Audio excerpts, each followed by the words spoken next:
जय Hind. BRO group की admit card की लिस्ट जिसका काफ़ी बेसब्री से आपको वेट है, वो एक के बाद एक आपकी जारी हो रही हैं। यहाँ पे देखिएगा एक और पोस्ट है। कौन सी पोस्ट है? सुपरवाइजर स्टोर की। उस पोस्ट के जो एडमिट कार्ड हैं आपके जारी हो गए हैं। अब यहाँ पे देखिएगा, यहाँ पर मैं आपको जो लिस्ट है वो भी दिखाने वाला हूँ। इस लिस्ट में क्या कुछ आपके चेंजेस हुए हैं वो भी हम आपको बताएंगे, और इसके साथ ही आपके जो अदर पोस्ट हैं, जैसे कि जो सबसे एक बड़ी पोस्ट है जिसकी सबसे बड़ी वैकेंसी है एसकेटी स्टोर कीपर टेक्निकल की, उसकी क्या अपडेट है वो भी बताएंगे। आपके जो ड्राइवर इंजन स्टैटिक की पोस्ट है, मैसन की पोस्ट है, इन सभी की क्या जो अपडेट है नई, वो सब कुछ हम डिस्कस करने वाले हैं। चलिएगा, सबसे पहले आपको एक बार मैं पहले वाला नोटिफिकेशन दिखाता हूं जिसमें आपकी जो सुपरवाइजर स्टोर की अभी लिस्ट आई है उसकी क्या कुछ वैकेंसी आपकी दी गई थी। यहाँ पे देखिएगा ये आपका पहला नोटिफिकेशन है जो कि भर्ती के बारे में आपका जारी हुआ था। इसमें देखिएगा सुपरवाइजर स्टोर की जो वैकेंसी है वो कितनी है, आपके टोटल 11 वैकेंसी यहाँ पे दी गई हैं, जिसमें से जनरल के 7, एससी की 1, एसटी की 0 वैकेंसी, कोई वैकेंसी नहीं है। ओबीसी की आपकी 2 वैकेंसी और ईडब्ल्यूएस की 1 वैकेंसी, टोटल यहाँ पर 11 वैकेंसी जो सुपरवाइजर स्टोर की दी गई है। अब देखिए आपके जो अभी लिस्ट जारी हुई है, चलिए वो आपको दिखाता हूँ। तो यहाँ पे देखिएगा मैंने आपकी जो ऑफिशियल लिस्ट है जो कि अभी अभी आपकी जारी हुई है वो ओपन की हुई है। कौन सी पोस्ट के जो एडमिट कार्ड जारी हुए हैं? सुपरवाइजर स्टोर के आपके जो एडमिट कार्ड हैं जारी हो गए हैं। अब इसमें देखिएगा सबसे पहले चीज़ आपको नोट करनी है वो ये है कि आपकी देखिए list of candidates for whom call letter issued for appearing written examination. कहने का मतलब ये है कि आपकी जो लिस्ट आई सुपरवाइजर स्टोर की, आपकी पहली और आपकी फाइनल लिस्ट है। मतलब आपको ऐसा नहीं कि जो ड्राफ्टमैन की आपकी पोस्ट थी उसमें 2 लिस्ट आपकी जारी हुई थी, एक आपकी पहले और दूसरी आपकी बाद में जारी हुई थी, लेकिन इसमें ऐसा नहीं है। आपकी एक लिस्ट जारी हुई है जो कि आपकी फाइनल होने वाली है। अब जो आपका एग्जाम होने वाला है सुपरवाइजर स्टोर का वो कब होगा? देखिए यहाँ पे 4 सितंबर 2021 को आपका जो एग्जाम है वो आपका होने वाला है। रिपोर्टिंग टाइम कितने बजे है? 8 बजे यहाँ पे रिपोर्टिंग टाइम आपको दिया गया है। अब देखिएगा इसमें एक जो आपकी बड़ी खुशखबरी है वो ये है कि कट ऑफ मार्क्स, कोई भी कट ऑफ यहाँ पर आपकी नहीं दी गई है। कहने का मतलब ये है कि आपके जितने भी एलिजिबल कैंडिडेट हैं उन सभी को जो एडमिट कार्ड हैं जारी कर दिए गए हैं। तो आपकी एक खुशखबरी आपकी ये है, लेकिन इसके साथ ही एक जो निराशा आपकी है वो क्या है वो देखिए। वो आपकी जो एक निराशा है वो आपकी वैकेंसी को लेकर है। आपके टोटल कितनी वैकेंसी मैंने आपको बताई थी, अभी भी देखिएगा मैंने टोटल सुपरवाइजर स्टोर के आपकी जो वैकेंसी जारी हुई है टोटल 11 वैकेंसी आपको जो है यहाँ पे दिखाई गई थी स्टार्टिंग में, लेकिन अब जो घटाकर इनको कितना किया गया है, अब 11 से घटाकर इनकी जो वैकेंसी आपकी 2 वैकेंसी कर दी गई हैं। अब इसका जो सबसे बड़ा रीज़न है ना, वो क्या रीज़न है वो मैं आपको बताऊंगा, प्लीज़ थोड़ा पेशेंस रखिए। अब यहाँ पे देखिएगा एक सवाल ये उठता है कि जिन्होंने एससी, एसटी, ओबीसी और ईडब्ल्यूएस इन कैटेगरी से अप्लाई किया था, अब उनकी वैकेंसी तो यहाँ पे देखिए कैंसिल हो गई है, 0 वैकेंसी इनकी है। तो अब इनकी वैकेंसी किस प्रकार से काउंट होंगी? तो देखिए यहाँ पे लिखा हुआ कि आपके जो कैंडिडेट हैं एससी, ओबीसी और ईडब्ल्यूएस जिन्होंने अप्लाई किया था, अब इनको फाइट करना होगा किस में? आपके जो जनरल कैटेगरी है इसमें फाइट करना होगा।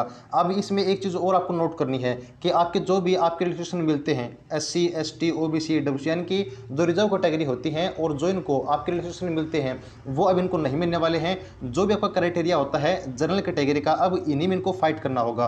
तो ये चीज़ आपको नोट करनी है। आपकी वैकेंसी टोटल कितनी कर दी गई है? 11 वैकेंसी से घटाकर आपको टोटल 2 वैकेंसी यहाँ पे कर दी गई है। तो ये एक जो निराशा कैंडिडेट को यहाँ पर देखने को मिलने वाली है। अब देखिएगा ये है आपकी लिस्ट। इसमें सबसे पहले आपको अपना नाम, फिर फादर नेम और फिर आपकी जो डेट ऑफ बर्थ है वो आपको देखने को मिलने वाली है। बात करें टोटल जो कितने कैंडिडेट हैं इनका बुलाया गया है, तो वो देखिएगा। इसमें एक चीज़ और नोट करिए, यहाँ पे देखिए सबसे पहले आपकी जो लिस्ट जारी की गई उसमें जो सबसे पहले चीज़ आपको नोट करनी है वो ये है कि यहाँ पर जितने भी कैंडिडेट का नाम आया है उन सभी का जो नाम है वो कैटेगरी वाइज नहीं बल्कि मिक्स कर दिए गए हैं। मेरे कहने का मतलब ये है कि देखिए पहले आपकी जो लैब असिस्टेंट की आपकी पोस्ट थी उसके एडमिट कार्ड आए थे, उसके बाद आपके ड्राफ्टमैन की। तो वहाँ पर क्या हुआ था कि सबसे पहले आपकी जो जनरल की लिस्ट है वो जारी की गई थी, मतलब जो जनरल कैंडिडेट के नाम है उनके नाम दिए गए थे।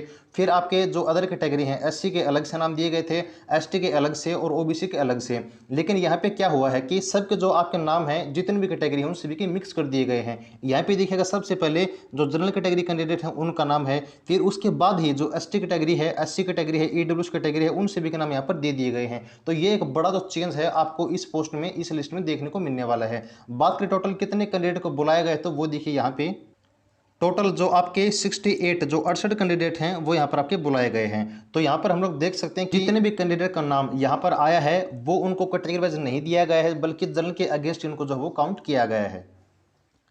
तो अब इनके जो नाम है आपके मिक्स होने का जो सबसे बड़ा रीजन है वो ये है कि सबसे पहले आपकी जो वैकेंसी है कैटेगरी वाइज वो आपकी कैंसिल कर दी गई है। अब यहाँ पर जो दूसरा सबसे बड़ा रीजन है इनके नाम के मिक्स होने का वो आपकी परसेंटेज।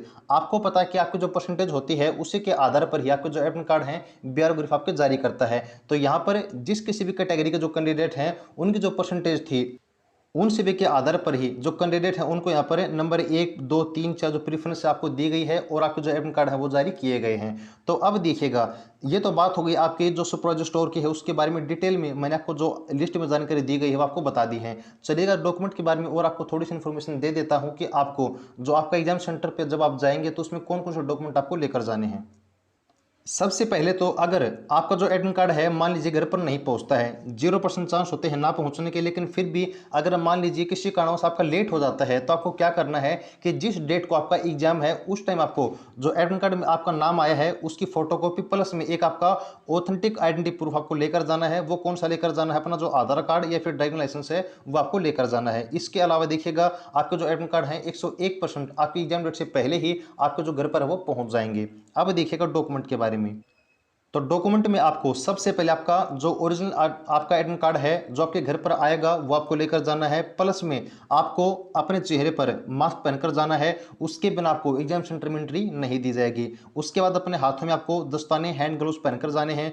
इसके अलावा आपको एक सैनिटाइजर की बोतल लेकर जानी है, छोटी बोतल आपको लेकर जानी है, और आपको एक पानी की बोतल भी अपने साथ में लेकर जानी है जो कि आपके ट्रांसपेरेंट होनी चाहिए, यानी कि बाहर उसके कोई भी लिफाफा वगैरह नहीं होना चाहिए। इसके साथ ही आपको क्लिपबोर्ड लेकर जाना है और अपना एक ब्लू बॉल पेन जो आपको लेकर जाना है। तो ये कुछ आपके डॉक्यूमेंट हैं जो कि आपको लेकर जाने हैं। इसके अलावा देखिए लिखा हुआ कि आपका जो ओरिजिनल एडमिट कार्ड है वो आपको लेकर जाना है और साथ में आपको जो अपना आधार कार्ड है वो आपको लेकर जाना है। इसके अलावा यहाँ पर कोई भी जो इलेक्ट्रॉनिक डिवाइस होती हैं आपकी एग्जाम सेंटर में यहाँ पर अलाउड नहीं की जाएंगी। तो ये कुछ आपकी इंस्ट्रक्शन है आपके डॉक्यूमेंट को लेकर, आपके जो एडमिट कार्ड है उसको लेकर। अब हम बात करते हैं इसमें जो रीजन है वो देखिएगा। अब मैं जो डिस्कशन करने वाला हूँ वो जितनी भी पोस्ट हैं, चाहे आपकी सुपरवाइजर स्टोर की बात हो, चाहे एसकेटी स्टोर कीपर टेक्निकल की बात हो, ड्राइविंग स्टैटिक की बात हो या फिर मशीन की बात हो, उन सभी को यहाँ पर मैं इकट्ठे लेकर चलने वाला हूँ और जो पॉइंट आपको बताने वाला हूँ प्लीज ध्यान से सुनिए।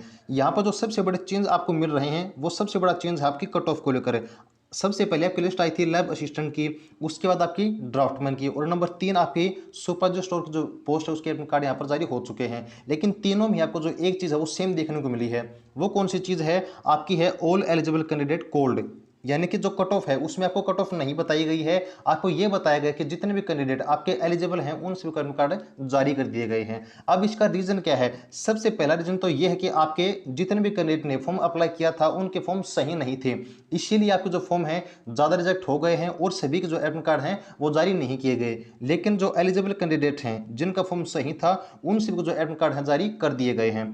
अब देखिएगा नंबर 2 पे आपकी जो वैकेंसी घटने का कारण है वो मैं आपको बताता हूँ, जो कि शायद ही कोई आपको बताएगा। जो रीजन है ना वो मेन रीजन है आपका जो कैंडिडेट है उनका फॉर्म अप्लाई करने का तरीका।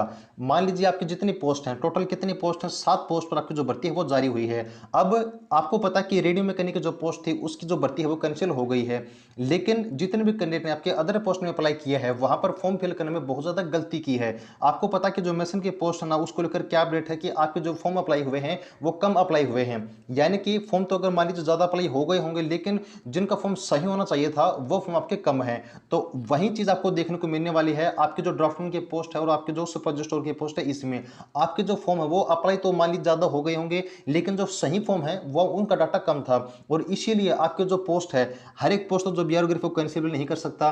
रेडियो मैकेनिक जो पोस्ट है ना वो तो कैंसिल कर दी गई है, लेकिन आपके जो 7 पोस्ट हैं वो तो बीआरओ ग्रुप कैंसिल नहीं कर सकता। आपको भी पता क्योंकि पूरी की पूरी जो भर्ती है वो कैंसिल नहीं की जा सकती। आपकी जो भर्ती होती है कैंसिल करने को कोई छोटी मोटी बात नहीं होती है। तो इसीलिए बीआरओ ग्रुप क्या कर रहा है कि आपकी जो वैकेंसी है ना उनको घटा दे रहा है। किसके कारण? आपके जो फॉर्म है उनके कारण। जो फॉर्म सही होने चाहिए थे उनके कारण ही जो आपकी वैकेंसी है उसके ऊपर आपको प्रभाव देखने को मिल रहा है, यानी कि आपके जो इतने फॉर्म अप्लाई हुए हैं वो सही नहीं हुए हैं और बीआरओ ग्रुप आपको भर्ती कैंसिल भी नहीं कर सकता है, इसीलिए आपकी जो वैकेंसी है वो घटा दी गई है। अब बात करते हैं कि जो मेसन की पोस्ट है उसके बारे में। आपको पता है कि जो मेसन के जो फॉर्म है वो कम अप्लाई हुए हैं, तो यहाँ पर एक जो प्लस पॉइंट है वो मेसन के पोस्ट के लिए ये है कि आपको जो डर बना हुआ था कि मेसन की भर्ती कैंसिल हो सकती है वो नहीं होगी। क्यों नहीं होगी? ऐसा हो सकता है कि बीआरओ ग्रुप मान लीजिए फॉर्म कम अप्लाई हुए हैं तो आपकी जो वैकेंसी है वो घटा देगा। किसके अनुसार? आपके फॉर्म के अनुसार, यानी कि जितने फॉर्म अप्लाई हुए हैं और उनमें से कितने फॉर्म सही हैं, उसी के अनुसार आपकी जो वैकेंसी है उसको आपको जो ब्यूरोग्राफ है वो आपका एडजस्ट कर लेगा। तो ये एक प्लस पॉइंट है आपको जो मैसन की पोस्ट है उन सभी के लिए कि आपके जो एडमिट कार्ड है वो पूरे चांसेस हैं मैसन की पोस्ट के आने के। अब बात करते हैं जो स्टोर कीपर टेक्निकल है और आपका ड्राइविंग इंस्ट्रक्टर है उसके बारे में। तो देखिएगा आपकी जो लिस्ट आनी है वो कब आनी है, अगस्त के दौरान आपकी जो लिस्ट वो जारी कर दी जाएगी। अब अगस्त के दौरान आपकी लिस्ट जारी की जाएगी तो क्या आपकी स्टोर कीपर टेक्निकल में और ड्राइविंग इंस्ट्रक्टर में भी आपको जो वैकेंसी घटने का चांस है, देखिएगा सबसे जो एक मेन पॉइंट है वो आपका किसके ऊपर डिपेंड है, आपके जो कैंडिडेट है उनके फॉर्म के ऊपर डिपेंड है कि कितने फॉर्म आपके सही अप्लाई हुए हैं। वैसे जो स्टोर कीपर टेक्निकल है और ड्राइविंग इंस्ट्रक्टर है उसकी जो वैकेंसी घटने का चांस बहुत ही ज्यादा कम है। कम क्यों हो, क्योंकि यहाँ पर जो फॉर्म अप्लाई हुए हैं एसकेटी के लिए बहुत ही ज्यादा अप्लाई हुए हैं। अगर उन फॉर्म में से कुछ कैंडिडेट का फॉर्म जो गलती भी हो जाता है तो कुछ ज़्यादा इफेक्ट नहीं पड़ने वाला है, क्योंकि फॉर्म ही इतने ज़्यादा अप्लाई हुए हैं कि जो ब्यूरोग्राफ है वो एक जगह अपना जो सेंटर है एग्जाम का वो नहीं रख पा रहा है। इसीलिए जो ज़्यादा आपके अलग अलग सेंटर हैं उन पर आपका एग्जाम कंडक्ट किया जाएगा। किस चीज़ का, आपका स्टोर कीपर टेक्निकल का और ड्राइविंग इंस्ट्रक्टर का। तो इस बारे में जो वैकेंसी आपको घटने के बारे में कोई भी जो दिक्कत नहीं आएगी। क्यों नहीं आएगी, मैंने आपको बता दिया कि आपकी जो जितनी वैकेंसी रहने वाली है वो ज़्यादा वैकेंसी है, आपके फॉर्म ज़्यादा अप्लाई हुए हैं। और इसका जो एक प्रूफ है कि आपके जो स्टोर कीपर टेक्निकल फॉर्म ज्यादा अप्लाई हुए हैं वो कहां से है, वो इस बात से निकल कर आता है कि आपके जो एग्जाम सेंटर बनने वाले हैं स्टोर कीपर टेक्निकल के और ड्राइविंग इंस्ट्रक्टर के वो अलग अलग जगह बनने वाले हैं। मतलब कैंडिडेट ज्यादा बुलाए जाएंगे और ज्यादा बुलाए जाएंगे इसका मतलब यह है कि आपके जो फॉर्म है वो भी ज्यादा अप्लाई हुए हैं। तो अब यहाँ से देखिए मैंने आपकी जितनी भी पोस्ट बनने वाली हैं उन सभी के आपके जो एडमिट कार्ड वगैरह आने वाले हैं, आपकी जो कट ऑफ बनने वाली है, आपकी जो वैकेंसी घटने के बढ़ने के चांस हैं, उन सभी के बारे में डिस्कस कर लिया है। तो अब उम्मीद करता हूँ कि आपके मन में कोई डाउट नहीं रहा होगा। स्टोर कीपर टेक्निकल की, ड्राइविंग इंस्ट्रक्टर की आपकी जो लिस्ट है अब जल्दी आपको देखने को मिलने वाली है। एक बात और, आपके जो मैसन की पोस्ट है उसके भी एडमिट कार्ड आएंगे, मैंने आपको बता दिया है। लेकिन ऐसा होगा कि आपके जो मैसन के पोस्ट है ना उसके admit card store keeper technical और ड्राइविंग इंस्ट्रक्टर के बाद में जो जारी किए जाएंगे। तो जैसे ही, बस ज़्यादा वेट नहीं करना होगा, ये मानिए कि 10 अगस्त से लेकर 15 अगस्त के बीच में आपके जो स्टोर कीपर टेक्निकल है और ड्राइविंग इंस्ट्रक्टर है उसके एडमिट कार्ड आपको देखने को मिल जाएंगे। तो ये कुछ नई अपडेट थी, पूरा डिटेल में मैंने डिस्कस कर लिया है। अब आपको कोई डाउट नहीं रहना चाहिए आपकी पोस्ट के बारे में, जितनी पोस्ट रहने वाली है उन सभी के बारे में। तो जानकारी अच्छी लगी तो वीडियो को लाइक करना ना भूलें, और कोई भी डाउट अगर आपका बच जाता है तो कमेंट सेक्शन में आप लोग लिख सकते हैं, आपके हर एक डाउट का जवाब दिया जाएगा। जानकारी अच्छी लगी तो वीडियो को लाइक करना बिल्कुल भी मत भूलिएगा, और आगे का नई अपडेट के लिए आपके अपने चैनल सक्सेस एजेंट को सब्सक्राइब जरूर करें। जुड़े रहिए। Thanks for watching, keep supporting. जय हिंद।